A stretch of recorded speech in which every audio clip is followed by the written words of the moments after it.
if you do not understand white supremacy, what it is and how it works, everything else that you understand will confuse you. And black people are the most confused people on the planet, confused about everything. We're looking at this world around us and we're totally confused. Because that world is made by the white supremacists. And they are the greatest confusers on the planet. They're masters of confusion. How else can you control people over a long period of time without confusing them? It's an absolute must.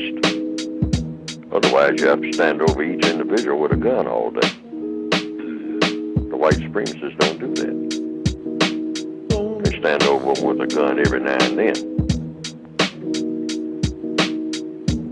But on a day-to-day basis, they got everybody on automatic. Robots. They got everybody on automatic. Robots.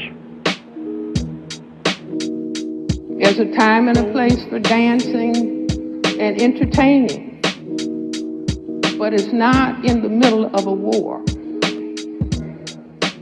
What we need is calm and quiet thinking and analysis.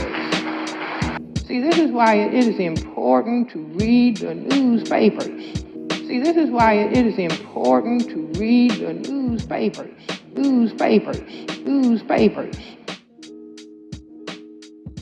Like I said, we're going to talk about affirmative action. We're going to start with affirmative action and just some things. I know there's been a lot of people talking about affirmative action. I'm just going to bring up some things that I haven't heard people speak a lot on, and I'm going to kind of tie in a bunch of things all together, right? Okay, so the first thing I wanted to say is that one of my inspirations for tonight was my mom, right? My mom and I was having a conversation, and she, explained to me that when she was a child, like, they didn't really want integration, they really wanted the money for the books. They wanted better books because they would get the old books from the white schools, and they would already be written in them, and things like that, and they wanted the money for the books. But somehow, some way, things got changed around, and it became about integration rather than truly separate but equal, because that was the issue. So we're going to talk a little bit about, I got some videos I want to show you. So the first thing I want to show you is this video, and I've played this video before. This is a video of, people around my parents' age, talking about, the kind of schools that they went to, or maybe even a little older. So hold on, let's play that. When I first heard about integration and heard that it may possibly one day be the way things would go, I had very mixed feelings about it. I was no more anxious to mingle with white people than I'm sure many of them were anxious to mingle with me. I felt the same reservations, the same prejudices, I guess I may as well say, that any of them felt, So I was not at all thrilled over the prospect. But as time went on, I began to realize that possibly this was, after all, the only way that the terrible injustices could be somewhat alleviated. And so more and more I began to favor the idea of integration. But I think many black people felt just as I did. They really didn't want any parts of white people. They would have preferred if it were, I've often thought, if separate but equal had been a reality, you'd never had an integration struggle. Black people would have been very, very satisfied to maintain, but just make sure it's equal. And that's where the problem lay.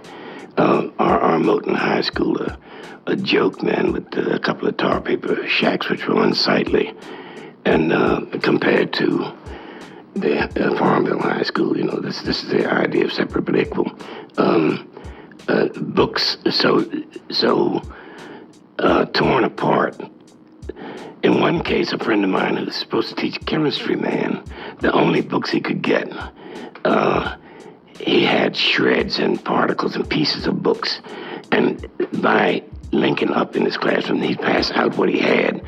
By linking up together, the kids were then able to get together enough material to...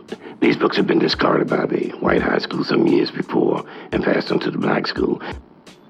Just to pass and look at the physical plants would have told you what a fallacy, what a joke, what a hoax separate but equal was.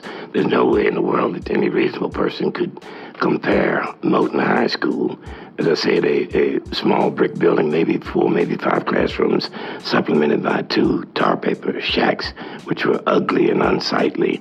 There's no way in the world you could have compared that with Farmville High School. That look at Moton, the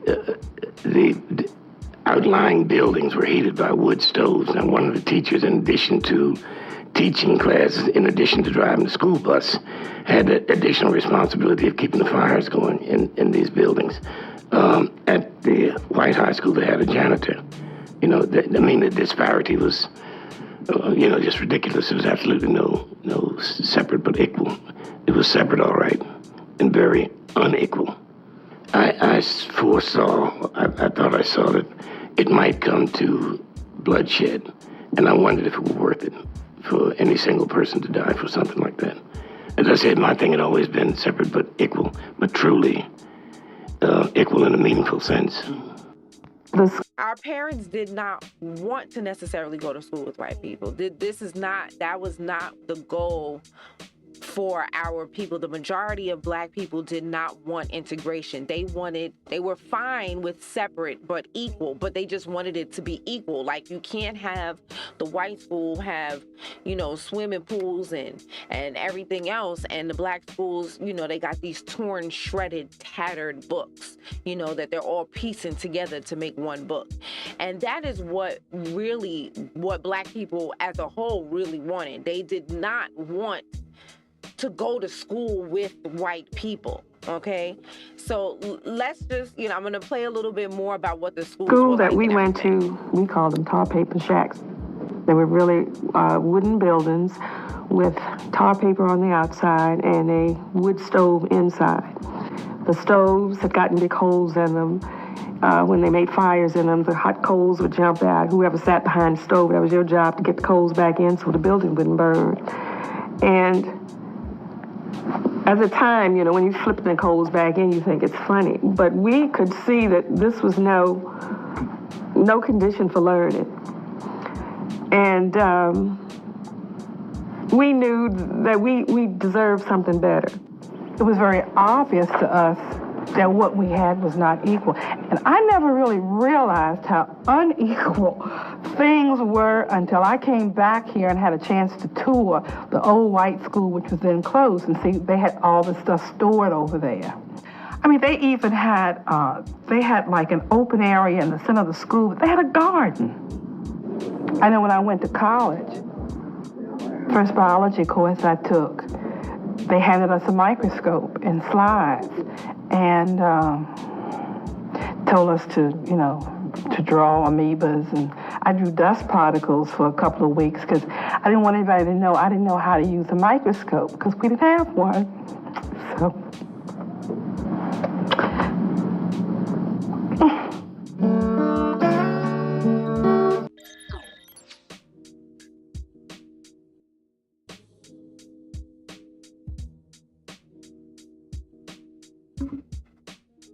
Okay. Let's see. Okay. So now the next thing I wanted to do was I wanted to read this passage from this book that I mean, everywhere I went or everyone I was listening to was just recommending this book over, and I just kept hearing it over and over again. And the book is called Negroes with Guns. I was listening to Dewan B. He was talking about Negroes with guns, and I was listening to Sister Wani, and Professor Alan on the Twitter Spaces, they were talking about Negroes with guns. I was listening to Dr. Short. He was talking about Negroes with guns, and I'm sure Tariq has mentioned that book, Negroes with Guns, over and over. Oh, thank you. You like my earrings, Melrose? Thank you so much. Yes, I make these earrings. You can, purchase them on my website. Anyway, yeah, I did it for Black History Month too. I didn't even really think about that, but yeah, I love these earrings. They come in a bunch of different colors. So, yeah. So everybody was telling me to read this book, so I started reading the book now. And it was so interesting that this particular passage came up. In June of 1961, the NAACP chapter of Monroe, North Carolina, decided to picket the town's swimming pool. This pool, built by WPA money, was forbidden to Negroes, although we formed 1/4 of the population of the town. In 1957, we had asked not for integration, but for the use of the pool 1 day a week. This was denied, and for 4 years we were put off with vague suggestions that someday another pool would be built. Okay? All right, so that's what I wanted to read from there to prove again that integration was not what the majority of Black people wanted. We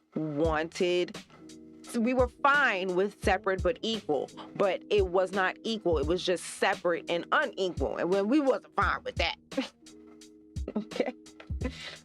So, one day I was listening to Dr. Short, and he was mentioning that there was another group of people who benefited from integration, and they also participated heavily in the NAACP. And I'm not going to say who these people are. I am going to let them tell you who they are, okay? So we're gonna play this video. So there was another group of people who gained with integration, and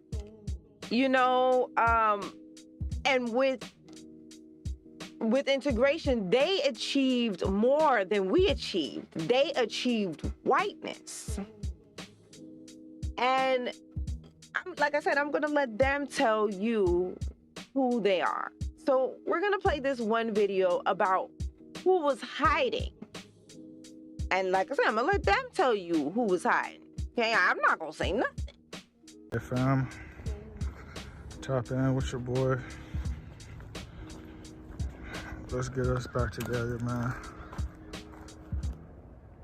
I know we can do it. It's your boy Omizi.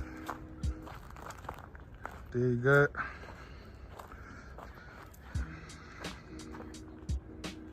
My brother D out here with us.